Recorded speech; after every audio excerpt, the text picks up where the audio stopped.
नमस्कार भक्तों, आपका एक बार फिर से स्वागत है हमारे चैनल भक्ति की शक्ति में।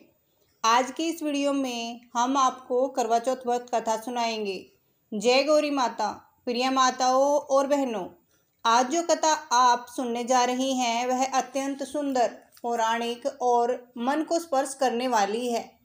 यह कथा है माता करवा की व्रत कथा, जो हर सुहागन स्त्री को अखंड सौभाग्य, सुख, समृद्धि और अटूट वैवाहिक बंधन का वरदान प्रदान करती है। जो भी स्त्री इस पवित्र कथा को सच्चे मन से श्रवण करती है, उसके सुहाग की रक्षा स्वयं माता करती हैं और पति पत्नी के बीच सदैव प्रेम बना रहता है।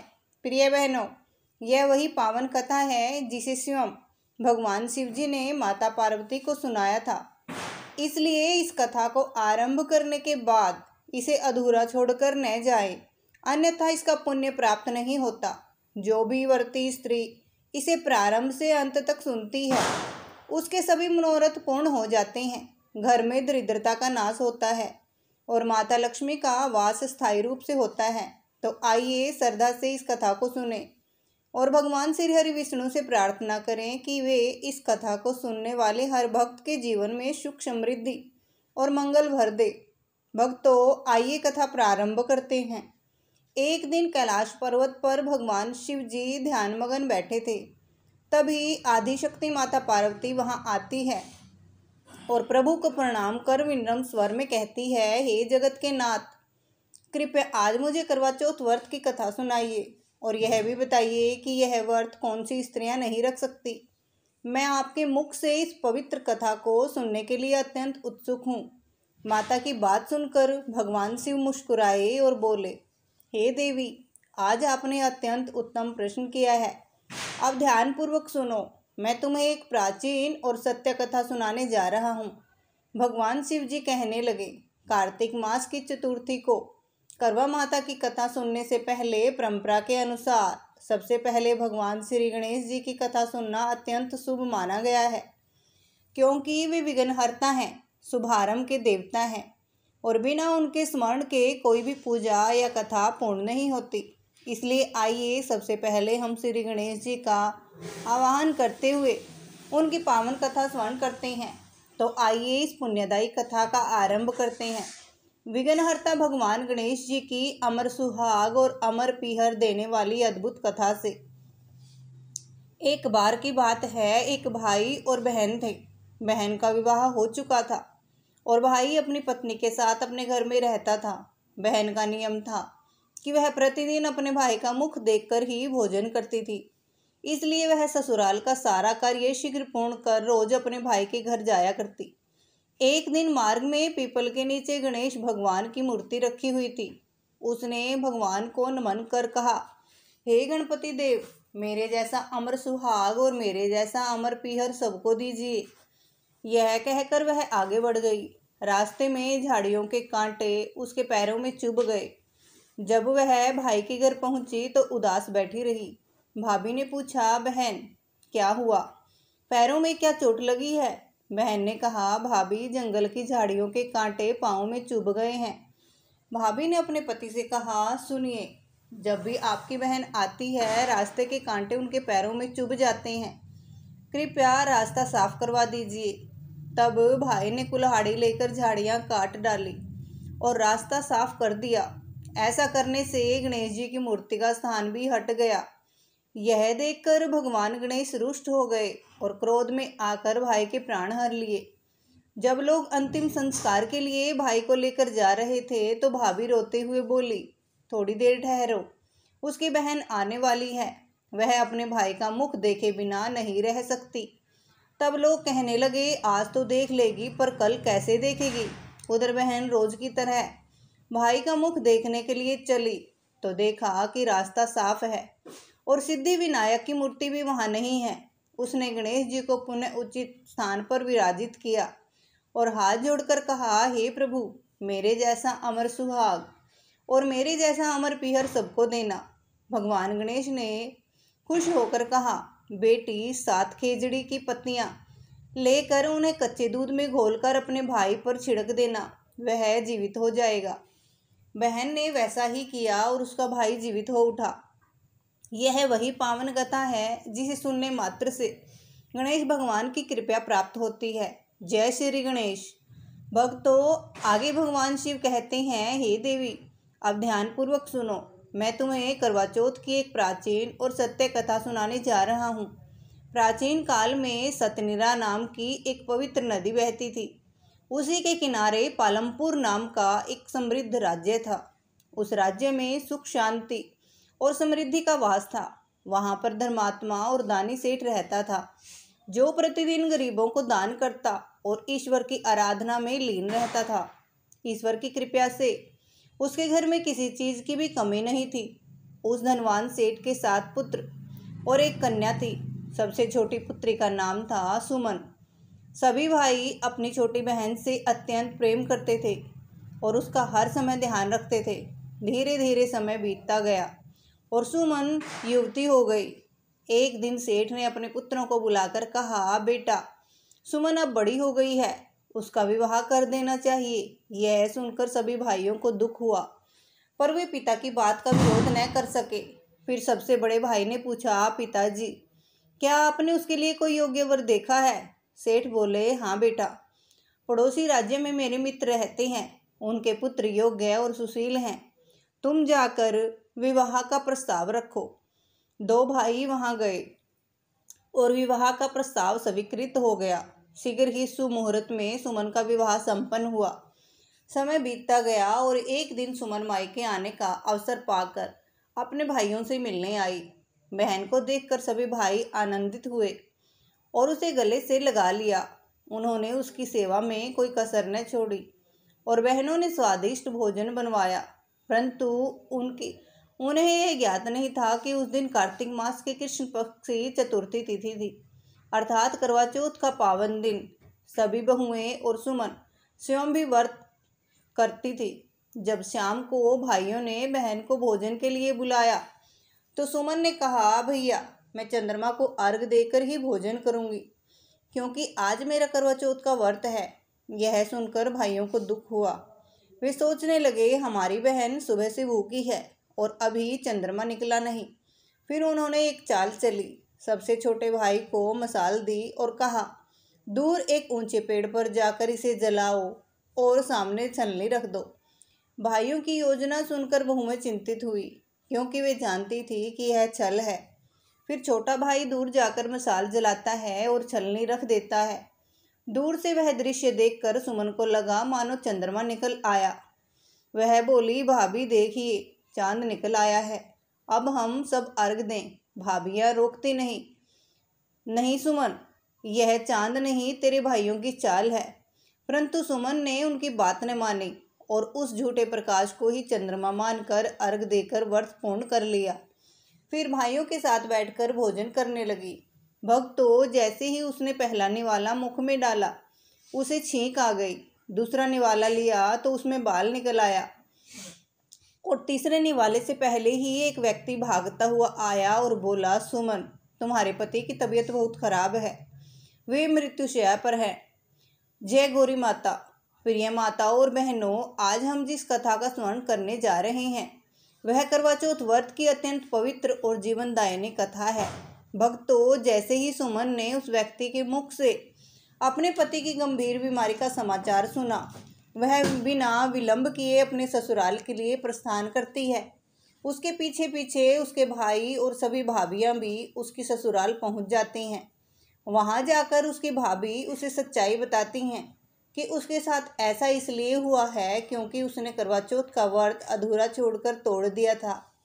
उसके भाइयों ने उसे भोजन कराने के लिए दूर किसी पेड़ पर चढ़कर मसाल जलाई और छलनी लगाकर यह झूठ कहा था कि चांद निकल आया है, और सुमन ने उनकी बातों को सच मानकर अपना व्रत भंग कर दिया था। इसी कारण से उसके पति की तबीयत बिगड़ गई थी। भक्तों, जब सुमन को यह सच्चाई पता चलती है तो वह आंसुओं से भीगकर प्रतिज्ञा करती है, मैं अपने पति को कुछ नहीं होने दूंगी, चाहे कुछ भी हो जाए, मैं अपने पति के प्राणों की रक्षा करूंगी। परंतु दुर्भाग्यवश कुछ ही दिनों बाद उसके पति की मृत्यु हो जाती है। अपने पति के वियोग का दुख सुमन सहन नहीं पाती और मूर्छित होकर गिर पड़ती है। जब उसे होश आता है तो वह चित्कार करती हुई कहती है, मैं अपने पति का अंतिम संस्कार नहीं होने दूंगी। मैं अपने पति से दूर नहीं रह सकती। अपने स्त्रीत्व और पतिव्रता धर्म की शक्ति से मैं उन्हें पुनः जीवित करूंगी। भक्तों, नगर के लोग और उसके परिवारजन उसे बहुत समझाते हैं, पर सुमन अपनी बात पर अड़िग रहती है। जब नगरवासी उसके पति का शव लेकर शमशान पहुंचते हैं तो सुमन भी वहां पहुंच जाती है और सबको रोकते हुए कहती है, यदि किसी ने चिता को अग्नि दी तो मैं भी इसी अग्नि में जलकर भस्म हो जाऊंगी। उसके इस हट के आगे किसी की एक न चली। भक्तों, सच ही कहा है, राजहट, बाल हट और स्त्री हट के आगे स्वयं भगवान भी कभी नहीं टिकते। सब लोग विवश होकर वहां से लौट जाते हैं। सुमन अपने मृत पति को लेकर जंगल की एक झोपड़ी में रहने लगती है और दिन रात भगवान की आराधना, व्रत और तप करने लगती है। पूरा 1 वर्ष बीत जाता है।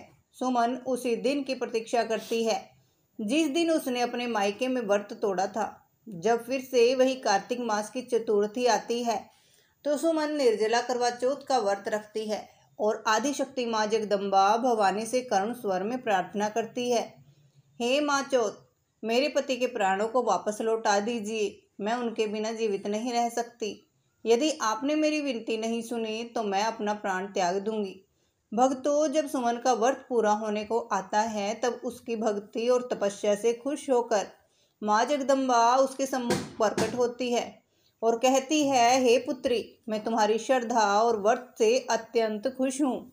यदि तुम अपने पति को पुनः जीवित देखना चाहती हो तो पूजा पूर्ण करने के बाद करवे में रखा हुआ थोड़ा सा जल अपने पति के मुख में डाल देना। इतना कहकर माँ जगदम्बा अंतर्ध्यान हो जाती है। सुमन अत्यंत श्रद्धा और विश्वास से पूजा पूर्ण करती है। फिर करवे का जल अपने पति के मुख में डालती है।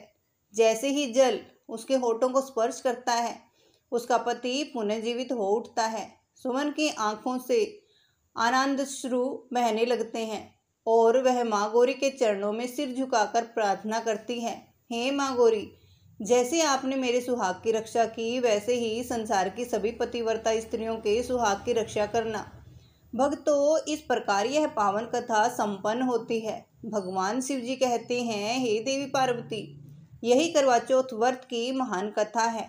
तब माता पार्वती कहती है, हे प्रभु, आपने यह तो बताया नहीं कि कौन सी स्त्रियां यह व्रत नहीं रख सकती। भगवान शिव मुस्कुराकर कहते हैं, हे देवी, अब मैं तुम्हें एक और कथा सुनाऊंगा जिसके पश्चात मैं तुम्हारे प्रश्न का उत्तर दूंगा। यह कथा सुनने से पुण्य की प्राप्ति होती है और स्त्री सदा सुहागन रहती है। देवी पार्वती विनम्रता से कहती है, हे नाथ, मैं आपके मुख से कथा सुनने के लिए अत्यंत उत्सुक हूँ, कृपया आप कहिए। तब भगवान शिव जी कहते हैं, हे देवी, देवपुर नामक राज्य में एक सुंदर नगर था। वहाँ एक धनवान व्यापारी रहता था। उसके घर में धन वैभव की कोई कमी नहीं थी। कुछ समय बाद उसका विवाह रूपल नामक सुंदर और पतिव्रता कन्या से हुआ। वे दोनों एक दूसरे से अत्यंत प्रेम करते थे और सुखपूर्वक जीवन व्यतीत करते थे। एक दिन व्यापारी किसी व्यापारिक कार्य से दूसरे राज्य को जा रहा था। मार्ग में उसे अत्यधिक प्यास लग गई। वह पास के एक घर का दरवाजा खटखटाने लगा। अंदर से एक अत्यंत सुंदर स्त्री बाहर आई। भक्तों, उस स्त्री की सुंदरता देखकर व्यापारी मोहित हो गया। स्त्री ने कहा, हे विप्र, आप कौन हैं और मेरे द्वार पर क्यों आए हैं? व्यापारी बोला, हे सुंदरी, मैं एक व्यापारी हूँ। व्यापार के लिए दूसरे राज्य को जा रहा हूँ, पर मुझे अत्यधिक प्यास लग गई, इसलिए आपके द्वार पर जल मांगने आया हूँ। वह स्त्री अंदर जाकर एक लोटे में जल लाती है और उसे दे देती है। व्यापारी जल पीकर उसका धन्यवाद करता है और आगे बढ़ जाता है, किंतु संध्या होते होते वह फिर लौट आता है और पुनः दरवाज़ा खटखटाता है। स्त्री बाहर आकर कहती है, अब क्या बात है? व्यापारी विनम्रता से कहता है, रात हो गई है, मुझे डर लगता है, क्या मैं आज की रात आपके घर में ठहर सकता हूँ? स्त्री कुछ क्षण सोचती है और कहती है, ठीक है, पर एक शर्त है, तुम्हें सुबह नगरवासियों के जागने से पहले यहाँ से चले जाना होगा। व्यापारी सहमत हो जाता है। वह भीतर जाकर भोजन करता है और एक कमरे में विश्राम करता है। प्रातःकाल वह निकल जाता है, पर उसे निकलते हुए एक स्त्री देख लेती है। वह उसकी मौसी थी। थोड़ी देर बाद वह मौसी उस सुंदर स्त्री के घर आती है और पूछती है, वह पुरुष कौन था जो सुबह सुबह तेरे घर से निकला। तब वह स्त्री पूरी बात बताती है। भक्तों, व्यापारी की मौसी उस सुंदर स्त्री की बात सुनकर वहां से चली तो जाती है, परंतु उसके मन में संदेह बना रहता है। वह तुरंत व्यापारी के घर पहुंचती है और उसकी पत्नी को पूरी बात बता देती है। यह सुनकर व्यापारी की पत्नी के मन में अपने पति के प्रति शक उत्पन्न हो जाता है कि उसका किसी पराई स्त्री से संबंध है। मौसी के लौटने के बाद जब व्यापारी घर आता है और दरवाज़ा खटखटाता है तो पत्नी क्रोध में आकर बिना कुछ कहे दरवाज़ा खोलती है और भीतर चली जाती है। पत्नी का यह व्यवहार देखकर व्यापारी अत्यंत आश्चर्यचकित हो जाता है, क्योंकि पहले उसने ऐसा कभी नहीं किया था। वह पत्नी के पास जाकर कहता है, हे प्रिय, तुम इतनी क्रोधित क्यों हो? मुझे बताओ, मैं अवश्य तुम्हारी समस्या का समाधान करूँगा। तब पत्नी कहती है, सुना है आप कल रात किसी स्त्री के घर पर ठहरे थे, मुझसे क्या छिपा रहा? व्यापारी शांत स्वर में उत्तर देता है, हे प्रिय, रात बहुत हो गई थी, इसलिए मुझे वहाँ ठहरना पड़ा। तुम जानती हो मुझे अंधेरे से कितना डर लगता है। मेरा उस स्त्री से कोई संबंध नहीं, किंतु पत्नी को उस पर विश्वास नहीं होता। वह बार बार कहती है, यदि अंधेरे से डर लगता था तो किसी अन्य घर में ठहर जाते, उस स्त्री के यहाँ क्यों? इसलिए इसी बात को लेकर पति पत्नी में विवाद बढ़ा जाता है। धीरे धीरे बात इतनी बढ़ जाती है कि दोनों अलग होने का निर्णय ले लेते हैं। व्यापारी अपने व्यापार में लग जाता है और उसकी पत्नी अपने मायके लौट जाती है, परंतु दोनों ही एक दूसरे को याद करते रहते हैं। एक दिन संयोगवश वे मिलते हैं और पुनः साथ रहने लगते हैं, किंतु अब पत्नी के मन से प्रेम लुप्त हो चुका था। वह केवल दिखावे का प्रेम करती थी। हे भक्तों, शिवजी कहते हैं, ऐसे ही समय बीतता गया। कुछ दिनों बाद व्यापारी व्यापार के लिए बाहर गया हुआ था। तभी उसकी पत्नी अकेली थी। वह स्नान करके बाल सुखा रही थी। तभी एक सुंदर युवक वहां से गुजरा। उसे देखकर व्यापारी की पत्नी मोहित हो गई और उस युवक से मधुर बातें करने लगी। धीरे धीरे वह युवक भी उस पर आसक्त हो गया और दोनों के बीच अनुचित संबंध बन गए। समय बीतता गया। जब करवा चौथ का पर्व आया तो वह स्त्री अपने पति के लिए व्रत रखती है, परंतु चोरी छिपे भोजन कर लेती है। उसके मन में पति के प्रति घृणा थी और यही कारण था कि उसका व्रत निष्फल रहा।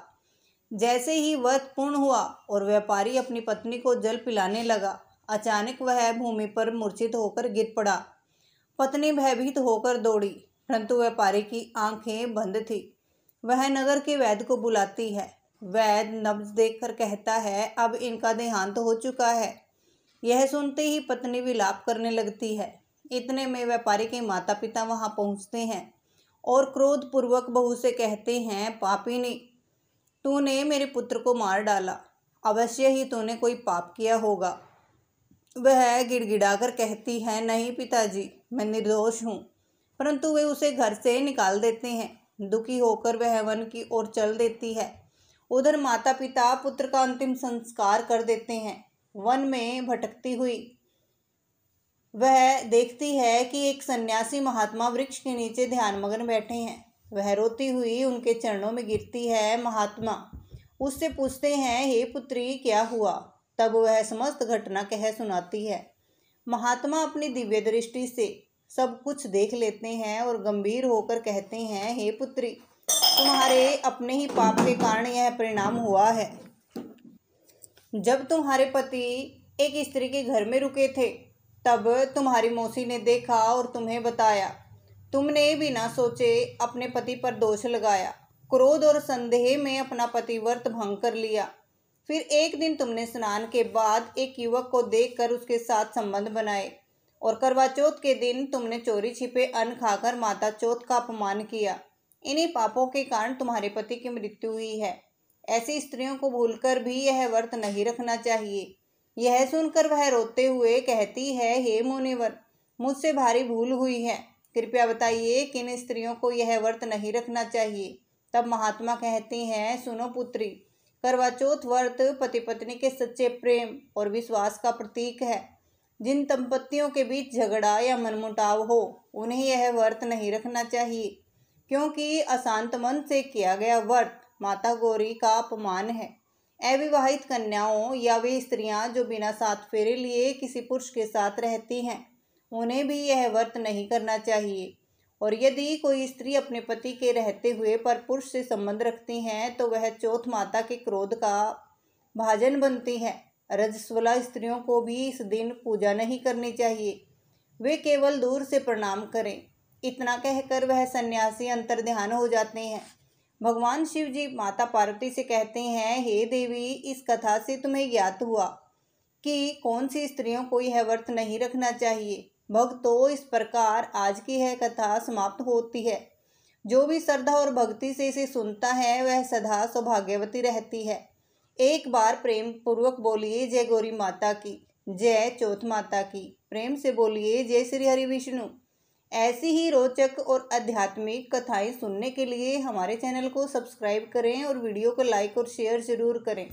धन्यवाद। राधे राधे। जय श्री कृष्णा। बोलिए गौरी माता की जय हो, गणेश भगवान की जय हो, शिव शंकर भगवान की जय हो।